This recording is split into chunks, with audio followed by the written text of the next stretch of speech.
बिस्मिल्लाहिर्रहमानिर्रहीम। मेरा नाम है सरवकास वहीद और हमने कोर्स स्टार्ट किया था प्रोग्रामिंग फंडामेंटल, जिसके फर्स्ट लेक्चर के पार्ट 1 वीडियो मैं अपलोड कर चुका हूं और आज हम आगे से पढ़ने लगे हैं। हमने ये कंटेंट्स देख लिए थे कि जो हम इस कोर्स में पढ़ेंगे, और हमने लैंग्वेजेस के बारे में पढ़ लिया था। और नेक्स्ट हमने एक प्रोग्राम के स्ट्रक्चर को डीपली स्टडी किया था कि इसके क्या पार्ट्स होते हैं, कौन से बॉडी स्ट्रक्चर होता है, किस तरह से लिखा जाता है। एक इमेज जो है इस प्रोग्राम का हमारे दिमाग में अब बैठ चुका है। अब हम आगे चलते हैं। सबसे पहले हम देखते हैं कि कुछ इंपॉर्टेंट पॉइंट्स जो हैं वो मैंने यहाँ पर जॉट डाउन कर दिए हैं। उनमें से पहला पॉइंट ये है कि हम सी आउट कमांड को यूज़ करते हैं अक्सर। और सी आउट कमांड जो है, आपको बताता चलूँ, किसी भी वेरिएबल की वैल्यू को या किसी लाइन को या किसी भी चीज़ को अगर हमने डिस्प्ले करवाना होता है तो हम सी आउट का इस्तेमाल करते हैं। जैसे कि सी लैंग्वेज में हम प्रिंट एफ का इस्तेमाल करते थे, इसी तरीके से सी प्लस प्लस लैंग्वेज में हम सी आउट का इस्तेमाल करते हैं। और सी आउट इस्तेमाल करने के साथ साथ हम इसके आगे दो इंसर्शल सिंबल भी लगाते हैं, और उसके बाद जिस चीज़ को भी हमने प्रिंट करवाना होता है हम लिख देते हैं, और लास्ट में हम सेमी कॉलन लगा देते हैं। नेक्स्ट मेरे पास एक इम्पॉर्टेंट पॉइंट है कि जी, स्लैश एन किस लिए इस्तेमाल किया जाता है या एंडल किस लिए इस्तेमाल किया जाता है। तो याद रखें, इन दोनों का एक ही मतलब है, और इनका मतलब ये है कि इंसर्ट अ न्यू लाइन। अगर आपने एक लाइन ऑफ कोड लिख लिया है और आप चाहते हैं नेक्स्ट जो भी बात शुरू होगी वो नेक्स्ट लाइन से स्टार्ट हो, इससे आगे से स्टार्ट ना हो, तो हम स्लैश एन का इस्तेमाल करते हैं। थर्ड पॉइंट की तरफ बढ़ते हैं जी, कमेंट्स। कमेंट्स जी दो तरह के होते हैं, सिंगल लाइन कमेंट और मल्टी लाइन कमेंट। कमेंट बिल्कुल ऐसा ही है जैसे कि हम आपस में बात करते हुए एक दूसरे पर कोई कमेंट कर देते हैं। इसी तरीके से एक अच्छा प्रोग्रामर वो होता है जब वो एक कोड लिखता है तो हर कोड हर फंक्शन के बाद वो कुछ ना कुछ कमेंट पास करता है, ताकि अगर दोबारा उसे वही कोड ओपन करना हो तो वो क्विकली उसको अंडरस्टैंड कर लेगा कि मैंने इस पोर्शन ऑफ प्रोग्राम में क्या काम किया था। या अगर किसी और ने भी उसका कोड रीड करना है तो it is easy for him और हर कि वो उसका कोड को इजीली अंडरस्टैंड कर लेगा, बिकॉज हमने कमेंट में वो सारी बात लिखी होगी जो हमारा फंक्शन परफॉर्म हो रहा है। दो तरह के कमेंट होते हैं, एक सिंगल लाइन कमेंट जिसे डबल फॉरवर्ड स्लैश के साथ लिखा जाता है, और एक होता है मल्टी लाइन कमेंट जिसको फॉरवर्ड स्लैश स्टैरिक सिंबल और फिर कमेंट लिखा जाता है, और फिर स्टैरिक और बैक स्लैश। याद रखिए, कमेंट्स तकरीबन नेग्लिजिबल मेमोरी कवर करते हैं, तो हम इसको ये कह देते हैं कि ये it does not take any memory. और ये एग्जीक्यूशन के वक्त या आउटपुट में भी डिस्प्ले नहीं होते, तो हम इसको ये कह देते हैं कि ये कोड का हिस्सा नहीं होते जो कोड रन होना है। तो ये जस्ट हमारे पास नॉलेज के लिए होते हैं। वेरिएबल्स, वेरिएबल्स जो हैं, याद रखिए, वेरिएबल्स जैसे कि मैथमेटिक्स में हम अक्सर वेरिएबल x को पढ़ते हैं और x की वैल्यू कुछ भी हो सकती थी। इसी तरह यहाँ पर भी सी प्लस प्लस में हमारे पास या प्रोग्रामिंग में वेरिएबल्स का बहुत ज़्यादा इस्तेमाल है। वेरिएबल्स अब मुख्तलिफ तरह के वेरिएबल्स हैं, और वो डिपेंड करता है कि उस वेरिएबल की डाटा टाइप क्या है। आप जानते हैं वेरिएबल के अंदर डाटा को स्टोर किया जाता है, इसी वजह से उसकी डाटा टाइप डिपेंडेंट है ये। मैं आपको एक मिसाल देता हूँ। लेट सपोज मैं एक इंट लिखता हूँ और इंट के बाद मैं जे लिख देता हूँ, और यहाँ पर अगर आप गौर करें कि मेरा इंट और जे लिखा गया है, यहाँ पे इंट जो है ये एक डाटा टाइप है। इंट जो है वो एक डाटा टाइप है, और जे जो है वो मेरा एक वेरिएबल का नाम है। अब जैसे ही मैं ये दो लफ्ज लिखता हूं अपने प्रोग्राम में, अपने मेन फंक्शन में, तो मेमोरी में एक बॉक्स क्रिएट हो जाएगा जिसका नाम जे होगा, और इस बॉक्स की जो डाटा टाइप होगी, मतलब इस बॉक्स के अंदर जो हम डाटा रख सकते हैं वो सिर्फ अब इंटीजर टाइप का ही होगा, क्योंकि हमने इस वेरिएबल की डाटा टाइप इंटीजर टाइप बनाई है। फॉर एग्जांपल, अगर मैं इस जे में वैल्यू स्टोर करवाता हूँ, इक्वल लगा के 3 लिख देते हैं, तो इस बॉक्स में 3 स्टोर हो जाएगा। ठीक है जी। इसी तरीके से हमारे पास डबल, चार, स्ट्रिंग और बूल डिफरेंट डाटा टाइप्स हैं। डबल में हमारे पास फ्लोटिंग नंबर है, और एक और यहाँ पे डबल के साथ में आपको डाटा टाइप बता दूं, इवन आप सर्च कीजिएगा फ्लोट डाटा टाइप। फ्लोट और डबल ये दोनों ही फ्लोटिंग नंबर्स के लिए होते हैं। याद रखिए फ्लोट डाटा टाइप तब इस्तेमाल, फ्लोट और डबल डाटा टाइप में फर्क ये है कि प्रिसीजन ऑफ पॉइंट्स के बाद जो प्रिसीजन है नंबर्स की, फ्लोट में 7 से 8 डेसिमल तक नंबर आ सकते हैं, जबकि डबल की जो प्रिसीजन है वो 14 से 15 डेसिमल पॉइंट तक की है। अब ये कैर या चार जिस तरह मर्जी आप इसको प्रोनाउंस करें, ये करेक्टर टाइप है। जब भी आपने कोई करेक्टर इनपुट लेना है या करेक्टर आउटपुट देना है तो आप डाटा टाइप चार यूज करेंगे या कैर यूज करेंगे। स्ट्रिंग, स्ट्रिंग अगर आपने ज्यादा सारे करेक्टर्स मींस के कलेक्शन ऑफ करेक्टर्स को सेंटेंस कहा जाता है, तो अगर आपने किसी सेंटेंस को इनपुट करवाना है या आउटपुट या डिस्प्ले करवाना है तो आप स्ट्रिंग टाइप लेंगे। और बूल ट्रू और फॉल्स कंडीशन के लिए इस्तेमाल होती है। इन सबको हम तसल्ली से पढ़ेंगे। नेक्स्ट हम आगे लेक्चर्स में आप तसल्ली से हर चैप्टर में इसको तसल्ली से समझेंगे। हम आगे चलते हैं जी। हमारे पास सबसे पहला है जी डिक्लेयरिंग या क्रिएटिंग वेरिएबल्स। अगर आप गौर से देखें इस एग्जांपल को तो मैं आपको समझाता हूं कि इसमें क्या हुआ है।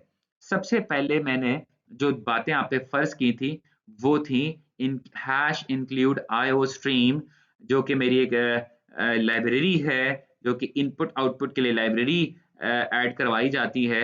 उसके बाद यूजिंग नेम स्पेस, ये भी एक लाइब्रेरी है, स्टैंडर्ड लाइब्रेरीज हैं, जिसका मतलब ये था कि मैं कोई ना कोई वेरिएबल रख सकता हूँ, उसमें इनपुट भी ले सकता हूँ, उसको आउटपुट भी करवा सकता हूँ। नेक्स्ट लाइन नंबर 4 में देखें तो मैंने इंट मेन, इसके बारे में मैं आपको बता चुका हूँ कि फंक्शन की एंट्रेंस है, और इस वक्त आप गौर करें तो ये मेन जो है वो इंटीजर टाइप है। अब यहाँ पे सबसे पहले मैंने लाइन नंबर 6 में लिखा है int my num. Integer type का माय नम वेरिएबल क्रिएट हो गया है मेमोरी में, और उसके अंदर 9 रखा गया है।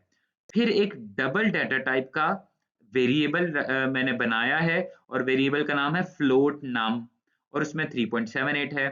इसके बाद मैंने चार या कैर टाइप का मैंने एक वेरिएबल बनाया है, जिसका नाम में वेरिएबल का नाम मैंने लेटर रखा है, और इसके अंदर डी लेटर जो है वो मैंने स्टोर करवा दी है। उसके बाद आप देखें स्ट्रिंग, और वेरिएबल का नाम है ग्रीटिंग, और ग्रीटिंग के अंदर मैंने हेलो को स्टोर करवा दिया है। याद रखें, देखें जो कैर है यानी कैरेक्टर टाइप वो सिंगल कोटेशन से इस्तेमाल होता है, जबकि स्ट्रिंग जो है वो डबल कोटेशन के साथ इस्तेमाल होता है। बूल, अब मैंने बूल एक डाटा टाइप ली है, और आप जानते हैं ये ट्रू और फॉल्स कंडीशन के लिए होती है, और इसके वेरिएबल का नाम माय बूलियन है। सी आउट 12वीं नंबर लाइन यानी 12 लाइन में अगर आप देखें तो सी आउट इस्तेमाल किया है, माय नम वेरिएबल को कॉल दी जा रही है, और जब भी आप माय नम वेरिएबल को या किसी भी चीज को डबल कोटेशन में लिखें सी आउट इंसर्शन सिंबल के बाद, तो वो एज इट इज प्रिंट होता है। ठीक है जी। डबल कोटेशन में अगर आप लिखेंगे, देखिए आपने यहाँ पे 12 नंबर लाइन में जब डबल कोटेशन में माय नम कॉलन लिखा है, तो यहाँ पे आउटपुट में अगर आप देखें, मैं आपको आउटपुट में दिखाता हूँ, तो वो भी माय नाम और सेमीकोलन आ चुका है। जबकि उसके बाद इंसर्शन सिंबल आपने लगाया है, और देखिए सी आउट का फंक्शन अभी हो रहा है। ठीक है, सी आउट के बाद आपने इंसर्शन सिंबल लगा के my name colon as it is print करवाना है, और आप चाहते हैं किसी वैल्यू को भी प्रिंट करवाना माय नाम के अंदर जो रखी हुई है, तो आप इंसर्शन सिंबल लगा के माय नाम सिर्फ लिख दीजिए। इस दफा आप डबल कोटेशन ना इस्तेमाल कीजिए, तो वो वैल्यू जो है, जो भी इसके अंदर थी 9 वैल्यू जो हमने स्टोर करवाई थी, वो प्रिंट हो जाएगी। और उसके बाद इंसर्शन सिंबल के बाद हमने कहा है जी एंड एल, मतलब नेक्स्ट लाइन में चले जाएंगे, और ये हमारे टर्मिनेटिंग सिंबल होता है, जिसे हम सेमी कॉलन कहते हैं। आपके लिए बहुत जरूरी है, जब भी आपने एक लाइन को टर्मिनेट करना है तो उसको खत्म करना है, तो उसके बाद टर्मिनेटिंग सिंबल लगाना है, ताकि वो लाइन अच्छे से एग्जीक्यूट हो सके। इसी तरीके से हमने फ्लोट नाम और उसकी value later as it is आ जाए, फिर उसकी वैल्यू, और फिर ये देखिए स्लैश एन हमने यहाँ लगा दी है। अब स्लैश एन का मतलब यही था कि नेक्स्ट लाइन, अगर आप यहाँ से नेक्स्ट लाइन मांग लें या इससे पीछे से नेक्स्ट लाइन मांग लें, बात एक ही है। तो इसी तरीके से माय बूलियन और फिर माय बूलियन की वैल्यू, ट्रू के केस में वैल्यू 1 होती है, और फॉल्स के केस में वैल्यू 0 होती है। हमने रिटर्न 0 लगाया, कोड में कोई एरर नहीं था, तो हमारे पास एग्जीक्यूशन के बाद ये आउटपुट आ चुकी है। ठीक है जी। ये देखें जी, एडिंग वेरिएबल्स। 2 वेरिएबल्स को आप ऐड भी कर सकते हैं। सपोज हम क्या करते हैं, ये बातें हमारे पास फर्ज हो चुकी थी, हम यहाँ पे चले आए, इंट x। जब हमने इंट x किया तो मेमोरी में एक x नेम का बॉक्स बन गया जिसमें 5 रखा गया, और फिर इंट y, अगेन मेमोरी में एक बॉक्स बन गया जिसका नाम y है और उसमें 6 रख दिया। अब आपने इंट सम किया है, मेमोरी में जैसे ही आपने इंट सम किया, मेमोरी में एक बॉक्स बना जिसका नाम सम हो गया। अच्छा, आप उसमें कर क्या रहे हैं, ये बात देखिए। आपने इक्वल्स टू का सिंबल लगाया है और उसके बाद x प्लस वाई। इसका मतलब ये हुआ x की वैल्यू जमा y की वैल्यू चली जाए सम में। आप हमेशा याद रखिए, जब भी आप कोई ऑपरेशन परफॉर्म करेंगे तो राइट टू लेफ्ट हुआ करेगा। राइट टू लेफ्ट टेक्निक से मुराद ये है, राइट में जो भी काम हो रहा है वो लेफ्ट में स्टोर होगा। x प्लस वाई हो रहा है तो वो स्टोर होगा सम में। अब स्टोर हो गया सम में x प्लस वाई, हम सबसे पहले सी आउट में जाते हैं, हम डिस्प्ले करवाना चाहते हैं कि सम कॉलन एज इट इज आ जाए और उसके बाद सम की वैल्यू आ जाए, तो हम बाद में खाली सम लिख देंगे तो अब उसकी वैल्यू आ जाएगी। Very simple. नेक्स्ट हमारे पे डिक्लेयरिंग मैनी वेरिएबल्स, हम ज्यादा वेरिएबल्स भी डिक्लेयर करवा सकते हैं। मिसाल के तौर पे आप एक ही लाइन में डिक्लेयर करवा सकते हैं और इनिशियलाइज भी करवा सकते हैं। याद रखिए, वेरिएबल्स डिक्लेयर का मकसद होता है कि इंट एक्स, आप उसमें वैल्यू नहीं रख रहे, जस्ट डिक्लेयर करवाएं कि ये एक वेरिएबल है। इंट वाई या स्ट्रिंग माय नेम, ये डिक्लेयरिंग है। लेकिन जब आप उस इक्वल्स टू लगा के उसमें वैल्यू भी रखते हैं, दैट इज इनिशियलाइजिंग। आप उसको इनिशियलाइज कर रहे हैं, यानी x इक्वल्स टू 6। अब मल्टी वेरिएबल्स रख रहे थे आपने तो कॉमा का इस्तेमाल कीजिए। आप कॉमा लगाएं y इक्वल्स टू 7, कॉमा लगाएं z इक्वल्स टू 70। आपने 3 वेरिएबल्स ले लिए हैं और सी आउट में आप फिर दोबारा सम करना चाहते हैं। एक और तरीका ये था कि हम यहाँ पे सम लिखते और सम लिखने के बाद equal x plus y plus z करते और सी आउट करवाते सम को।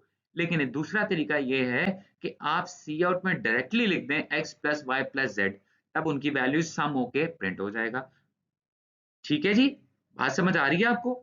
आप ये बातें अगर साथ साथ परफॉर्म करते जाएंगे ना, कि दोनों तरीके, तो आपको ज्यादा डिफरेंस नजर नहीं आएगा दोनों तरीकों में और आपको आउटपुट सेम ही मिलेगी। ये है one value to multiple variables. Let suppose आपने अब इसमें क्या किया है कि पहले डिक्लेयर करवा दिए लाइन नंबर 6 में 3 वेरिएबल्स, लाइन नंबर 7 में सबको इनिशियलाइज करवाया है और अब सी आउट में लिखा है सिर्फ पहले सम सेमीकोलन, क्योंकि हमने डबल कोटेशन इस्तेमाल की है, और उसके बाद सम हो जाए। ये तरीका भी अच्छा है कि पहले डिक्लेयर करवा लें और उसके बाद आप उसको इनिशियलाइज करवा लीजिए। जी। मेरे ख्याल से वीडियो काफ़ी लंबी हो चुकी है। हम इसके 3 पार्ट्स बना लेते हैं। नेक्स्ट पार्ट में मैं यहाँ से पढ़ाऊँगा आपको। ये स्लाइड नंबर 10 है हमारी, और इंशाल्लाह फिर हम इस टॉपिक को क्लोज़ कर लेंगे। मिलते हैं जी अगली स्लाइड में, नेक्स्ट वीडियो में। तब तक अपना ख़्याल रखिएगा। और अगर आपको कुछ समझ नहीं आता प्लीज़ कमेंट कीजिए, मैं आपको आंसर करूँगा। अल्लाह नेगेबान।